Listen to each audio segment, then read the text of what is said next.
special press briefing. He is joined by our ambassador to Myanmar, Shri Abhay Thakur, as also by Shri B. Shyam, Joint Secretary, BM in the Ministry of External Affairs.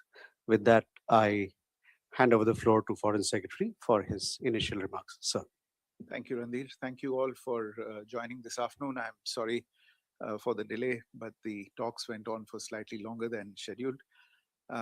As you're aware, at the invitation of the Honorable Prime Minister Shri Narendra Modi, the President of Myanmar, His Excellency U Min Aung Hlaing, is on an official visit to India from the 30th of May till the 3rd of June 2026. As you would be aware that he was scheduled to be here for the International Big Cat Alliance Summit, which had to be deferred for unavoidable reasons, but the opportunity was taken for having him here for discussions on our bilateral relations. India also happens to be the first country that the Myanmar president is visiting since he assumed office as president in April 2026. And Myanmar is an important country. It's a neighbor with whom we share a border of 1,643 kilometers. It sits at the confluence of India's neighborhood first Act East, as well as Mahasagar and Indo-Pacific policies. The Myanmar president is accompanied by a high-powered delegation. He has with him 5 cabinet ministers, 3 deputy ministers, and other senior officials. A large business delegation is also accompanying him, as are members of the Myanmar-India Friendship Association. Now, you might have seen day before yesterday, en route to Delhi, the Myanmar president stopped over in Bodh Gaya, where he offered prayers and visited the Mahabodhi temple, the Mahabodhi Dhamma Ekta monastery, and the Sujata temple. And these visits, this stopover just goes to illustrate the deep-seated Buddhist link, religious links between our two countries, as well as the very strong people-to-people ties between the two countries. This morning, the Prime Minister and the President of Myanmar held detailed talks on the entire gamut of bilateral issues, which covered our trade and economic ties, our defense and security related issues, border management, development assistance, cultural exchanges, as well as the regional situation. And both sides expressed an interest in forging closer cooperation, particularly in the areas of trade and investment, in development cooperation, in health, in education, in energy, and in some areas related to advanced technology, for instance, artificial intelligence and the space sector. We will be issuing a more detailed joint statement later in the afternoon, which will provide you with more details of the discussions.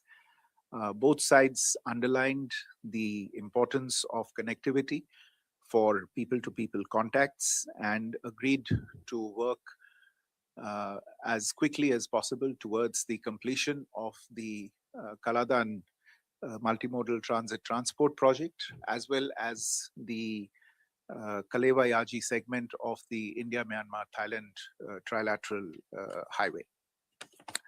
The Prime Minister reaffirmed India's support for the sovereignty and territorial integrity of the Republic of the Union of Myanmar, and both sides underscored the importance of preventing the misuse of sovereign territory for activities inimical to their security interests. And the President of Myanmar in particular reiterated the assurance that Myanmar's territory would not be permitted to be used against India's security interests. In the afternoon today, in a short while from now, in fact, Honorable Rashtrapati Ji will receive the President of Myanmar. Earlier, day before yesterday, the External Affairs Minister of India had called on the President, and yesterday, the National Security Advisor, Shri Ajit Doval, also called on the president here in Delhi. The Myanmar president also attended an India-Myanmar business conclave, which was jointly organized by the Union of Myanmar Federation of Chambers of Commerce and Industry on the Myanmar side, and by CII and FICCI on the Indian side. This took place here in New Delhi yesterday and gave the opportunity to both sides to exchange thoughts on trade and commerce. Bilateral trade between India and Myanmar stands at slightly over $2 billion, which comprises slightly over $600 million of exports by Myanmar and about $1.5 billion in exports by India. Sorry, it's the other way around. Our exports are slightly over $600 million and Myanmar's exports are slightly over $1.5 billion. The president of Myanmar also took the opportunity yesterday to visit the NTPC Energy Technology Center in Greater Noida. He will be leaving for Mumbai tomorrow, where, among others, he will visit the Jawaharlal Nehru Port Trust and the Chhatrapati Shivaji Maharaj International Airport in the city. The focus, obviously, of that part of the visit is technology, energy, and infrastructure cooperation. Overall, this visit by the president has once again reaffirmed the shared commitment of both sides to deepen their long-standing partnership and to work together for mutual benefit, growth, and prosperity in the region. The Myanmar president also extended an invitation to Prime Minister to visit Myanmar at mutually convenient dates. So let me stop there. We don't have a whole lot of time available, but I would be happy to answer a few questions in the time that is available. Thank you. Thank you, sir. We now open the floor for questions. We'll begin with Nanima. Yeah. Nanima Basu, independent journalist. Thank you for doing this. Foreign Secretary, if I can ask you, were there any discussions on Aung San Suu Kyi, what is happening with her, and the democratic principles, what's happening to democracy there? Thank you so much. Siddhant. Hi, sir. Siddhant from Beyond. So you mentioned about defense cooperation. What is the defense cooperation which we're looking at between India and Myanmar? Ayushi. Sir, good afternoon. This is Ayushi from MEA.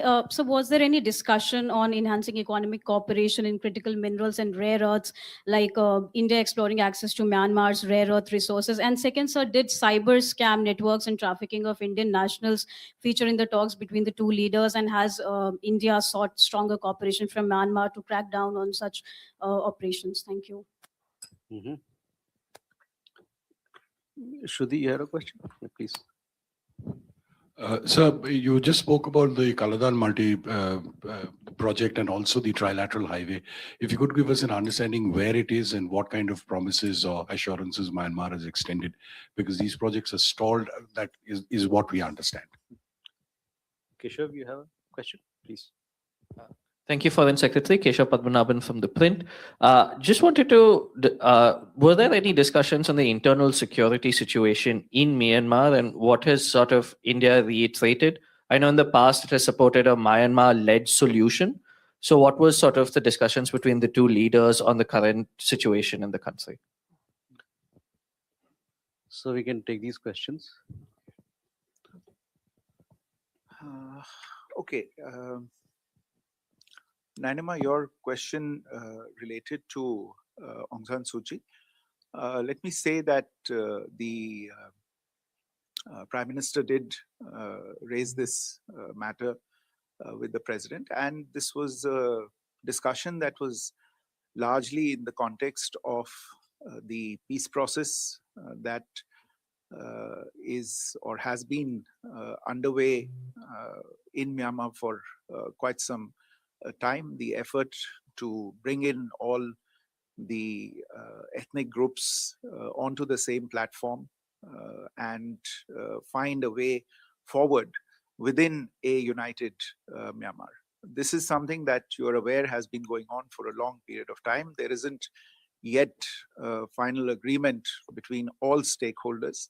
And in the context of the points that the Prime Minister was making on the need for, as Myanmar finds its way back towards democracy, the need for an enduring peace in the country, the need for inclusion, the need to have all stakeholders at the table, and to examine the points of views of all the interlocutors who have been part of this process over a long period of time. So that essentially, it was a bit of a freewheeling discussion on that issue, and that is where issues related to democracy, etc., were also raised. I should underline that, our engagement with Myanmar is not intended to be a commentary on the internal political arrangements in that country. We have always proceeded on the principle that sustained dialogue is what is important and what is an imperative for India as a neighbor. And the answer is clearly not disengagement. History has shown that disengagement doesn't give us any results that are better than engagement, and it certainly doesn't produce democratic change if that is what we are interested in. On the other hand, disengagement only produces a vacuum that others go on to fill then to our detriment. And those others have no interest in democracy, I can assure you about that. So we have consistently engaged, and while engaging, we have always put forward our thoughts on all of these issues related to democracy, related to the peace process, related to inclusion, and to the absolute importance of having all stakeholders as part of the dialogue at the table. Siddhant, on your question related to defense cooperation, this is something that has been in focus for several years now. And mostly the defense cooperation with Myanmar focuses on training, on capacity building, on institution building. And a very important part of the training is in the context also of UN peacekeeping. So we have been training Myanmar troops in the tasks of UN peacekeeping. And obviously, as I mentioned earlier, we have a 1,643 kilometer long border. There are important defense and security related interests in the context of that border. And that is also something that gets discussed when various mechanisms related to defense cooperation get together. Ayushi, your question related to economic cooperation. Yes, issues related to critical minerals and rare earths did come up during the discussions today.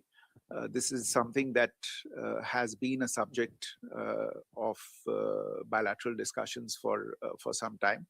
And today as well, there was an understanding that the two governments and the entities from the two countries would continue to stay in touch, remain in touch on these issues, and take forward cooperation in these areas.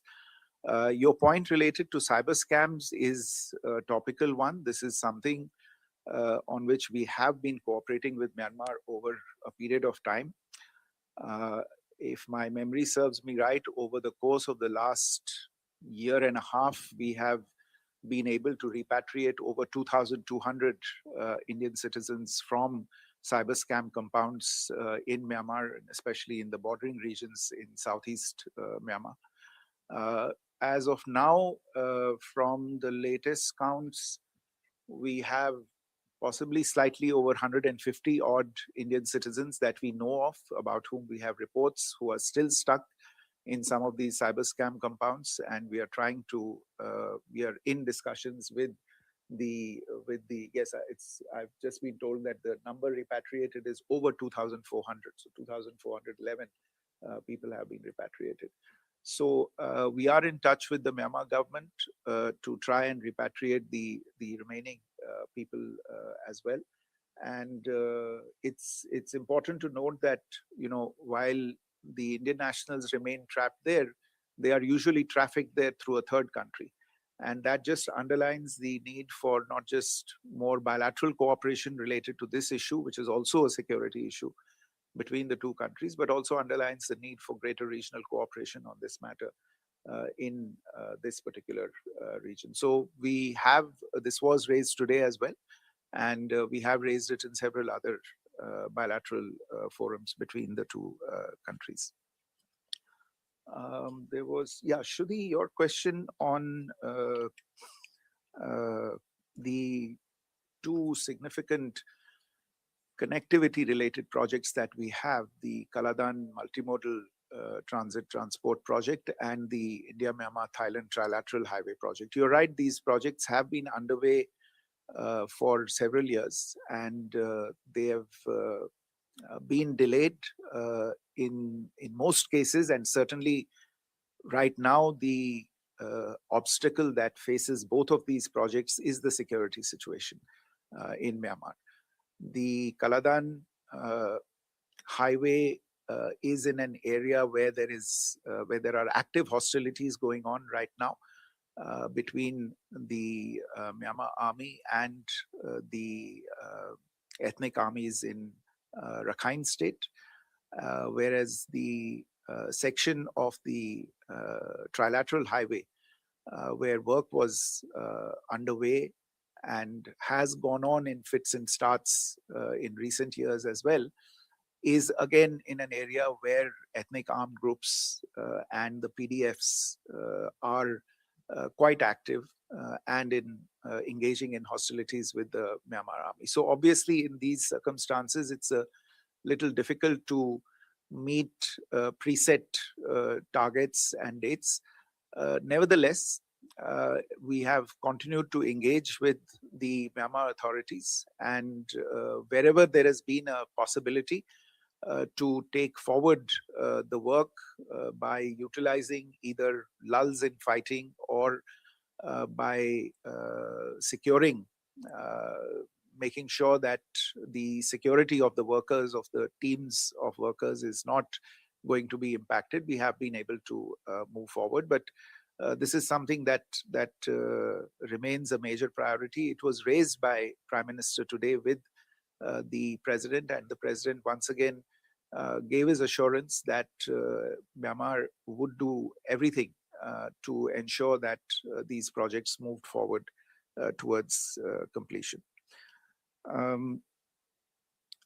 Keshav, your question related to internal security.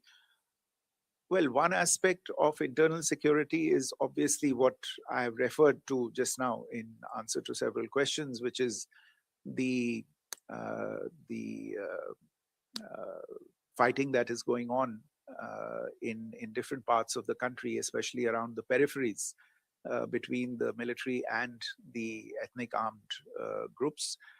The other part or other aspect of internal security is obviously the effort by the Myanmar state to bring all the ethnic armed organizations and the groups onto a single platform to advance the peace process, which is essentially an effort to see how the current structure of governance or the system of government that Myanmar has, what kinds of changes might be needed in that, so that something is crafted around which there is broad national consensus, and then move forward on that basis.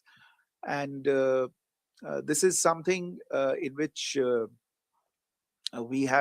we obviously have an interest, because as I have said, that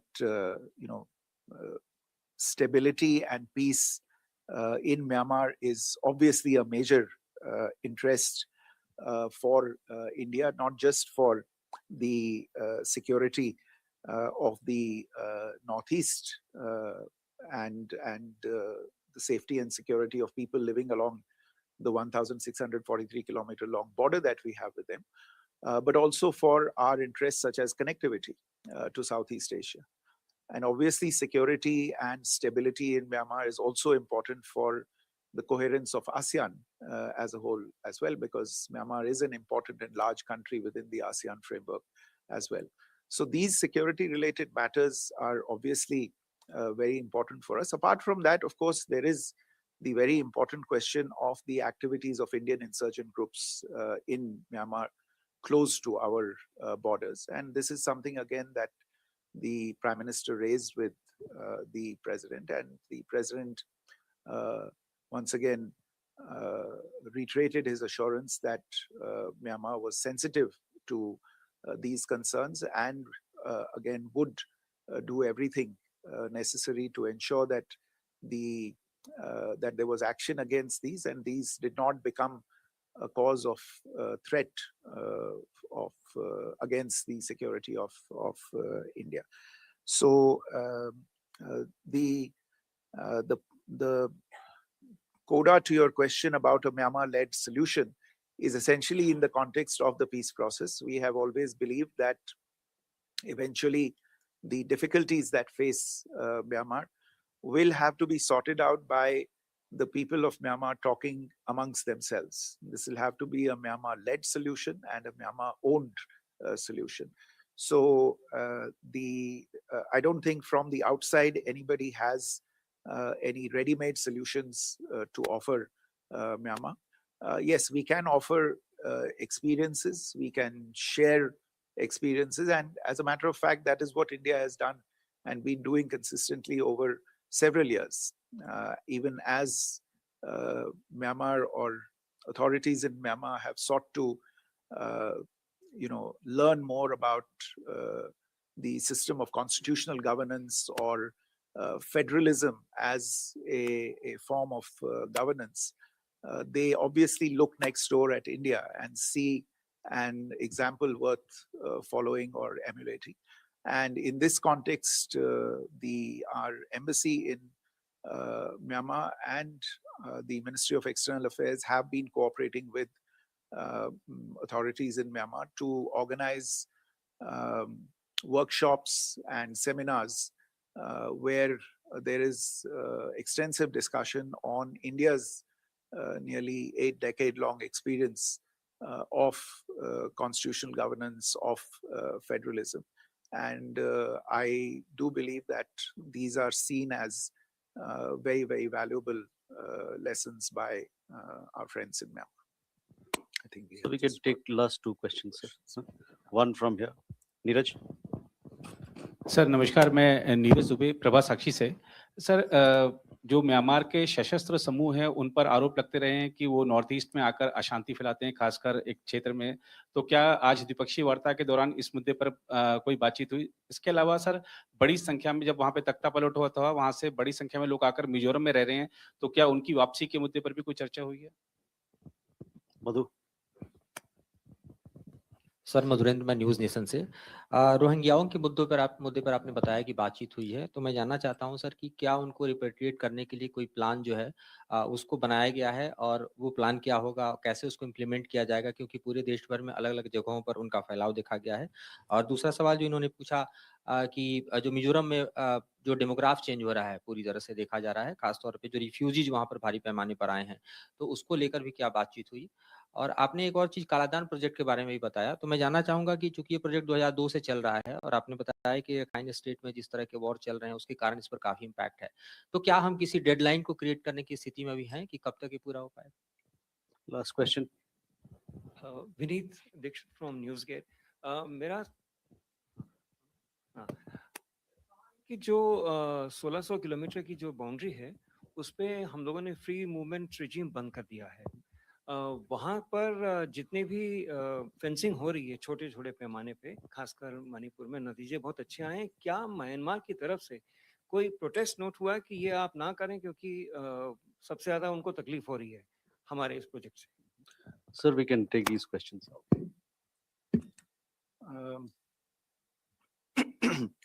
Neeraj, आपका जो एक सवाल था, जो Myanmar की ओर से जो सशस्त्र वहाँ पे ग्रुप्स वगैरह हैं उनकी एक्टिविटीज को लेके, तो मैं आपसे कह सकता हूँ कि ये मुद्दा प्रधानमंत्री जी ने उठाया था आज बातचीत में, और उन्होंने इस बात पे जोर दिया कि ये जो गुट हैं ये हमारी जो सीमाएं हैं उनके आसपास इनकी कार्रवाई चलती रहती है, और जवाब में जो म्यांमार सेना की कार्रवाई होती है इनके खिलाफ, तो वो भी सीमाओं के काफी पास में होती है, और उससे काफी प्रभाव पड़ता है सीमा के इस तरफ, भारतीय छोर की तरफ, वहां पे रहने वाले लोगों पे। तो कभी-कभी तो वहां पे कुछ नुकसान हो सकता है वहां पे, या जैसे आपने भी बताया कि जो बहुत सारे शरणार्थी हैं उस तरफ से, बॉर्डर के उस तरफ से हमारे यहाँ आ जाते हैं। आप कई मित्रों ने मिजोरम की बात की है, हम सब जानते हैं कि मिजोरम में कुछ समय से वहां पे शरणार्थी इस वजह से आए हुए हैं। तो इसके बारे में बातचीत हुई, और प्रधानमंत्री जी ने कहा कि इसके बारे में म्यांमार की सेना और म्यांमार के जो वहाँ पे उनकी अथॉरिटीज जो हैं वो इस पे ध्यान दें, और ये कार्रवाई ऐसे की जाए कि नुकसान ना हो, खासकर भारत की और जो रहने वाले लोग हों उनको नुकसान ना हो। जो शरणार्थियों का मामला है वो थोड़ा सा और पेचीदा मामला है, उसमें शरणार्थियों को वापस भेजे जाने का एक प्रणाली है, उसको लेके एक मैकेनिज्म है, और दोनों देश के जो हमारे अथॉरिटीज हैं वो आपस में एक दूसरे से कांटेक्ट में हैं कि उनको कैसे वापस भेजा जाएगा। मैं आपसे कह सकता हूँ कि कई लोगों को वापस भेजा भी गया है पिछले 2 सालों में। और मधुरेंद्र, आपका भी जो इसी को लेके था, तो रोहिंग्या को लेके आपने बात की। तो देखिए, रोहिंग्या का जहां तक मामला है, जो पिछले कुछ साल में जो वहां से लोग निकले हैं वो ज्यादातर तो बांग्लादेश में रहे हैं, और उसको लेके म्यांमार और बांग्लादेश के बीच में बातचीत चल रही है। हमारे यहाँ पे जो लोग पाए गए हैं, जैसा मैंने अभी नीरज के प्रश्न के उत्तर में बताया, जो हमारे यहाँ है उनको लेके एक प्रणाली है उनको वापस करने की, और उसको जो हमारा गृह मंत्रालय है और म्यांमार की जो सरकारी इकाइयां हैं उनके साथ हम कांटेक्ट में हैं, और जैसे जैसे ये बात आगे बढ़ेगी लोगों को वापस हम भेजने की प्रक्रिया को हम जारी रखेंगे। तो इस जो आपने बात की कि मिजोरम की डेमोग्राफी वगैरह को लेके, जैसा मैंने कहा, म्यांमार की जो सरकार है वो भी मानती है कि ये लोग जो हैं ये एक तरह से स्थायी रेफ्यूजीज के रूप में नहीं आए हैं, और जैसे जैसे वहां पे दूसरी तरफ, बॉर्डर के दूसरी तरफ एक नॉर्मल सी लौटेगी तो ये लोग वापस अपनी तरफ वहां पे चले जाएंगे। जहां तक प्रोजेक्ट के डिलेज की बात है, प्रोजेक्ट एग्जीक्यूशन में डेडलाइंस तो रखी गई हैं, लेकिन जहां तक एक तरह से युद्ध और सिविल कॉन्फ्लिक्ट की जब बात आती है तो उन चीजों के लिए कोई प्लान नहीं कर सकता, तो उस वजह से डेडलाइंस को एडजस्ट करना पड़ता है। अभी हम एक ऐसे दौर से गुजर रहे हैं जहां पे ये कहना थोड़ा मुश्किल है कि एग्जैक्टली ये कब समाप्त होगा और किस तेजी से ये काम आगे बढ़ सकता है। मैं इतना ही कह सकता हूँ कि जैसे ही मौका मिलता है करने वाली टीमों को, वो काम को आगे बढ़ाने की कोशिश करती है। नहीं तो आपका जो प्रश्न था फ्री मूवमेंट रेजिम को लेके, तो आप जानते हैं कि इसमें बदलाव हुआ है, और हमारे भारत सरकार की गृह मंत्रालय और जो हमारे बॉर्डर गार्डिंग फोर्सेस है उनकी ओर से कार्रवाई जारी है फेंसिंग को लेके। आपको ज्ञात होगा इस बात का कि ये फेंसिंग जो है वो हमारी अपनी टेरिटरी में हो रही है, तो इसको लेके इसमें ऐसा कुछ नहीं है कि हमें किसी से इजाजत लेने की आवश्यकता हो। हाँ, ये जरूर है कि जो एक तरह से आदान प्रदान रहा है इस सारे बॉर्डर क्षेत्र में लोगों के बीच, जो दोनों तरफ से कई जगह पे जो रिलेशनशिप है, संबंध है लोगों के, उनको नुकसान न पहुंचाते हुए कैसे सिक्योरिटी का एक इंतजाम किया जाए, एक स्ट्रक्चर बनाया जाए, ये उसको लेके है। तो ये जो फेंसिंग का काम भी अभी चालू है, उसमें कई जगह पे एंट्री पॉइंट्स होंगे, गेट्स होंगे, जिनके बारे में जो सूचना है वो म्यांमार साइड के साथ उसको हमने उनके साथ साझा की है, उनको मालूम है इसके बारे में, और मुझे हमें पूरा विश्वास है कि एक तरह से एक कोऑपरेटिव बेसिस पे हम आगे बढ़ पाएंगे इस प्रोजेक्ट को लेकर। That's Okay. it, sir. All right. Thank you, sir. Thank With you. that, ladies and gentlemen, we come to the close of this press briefing. Thank you very much.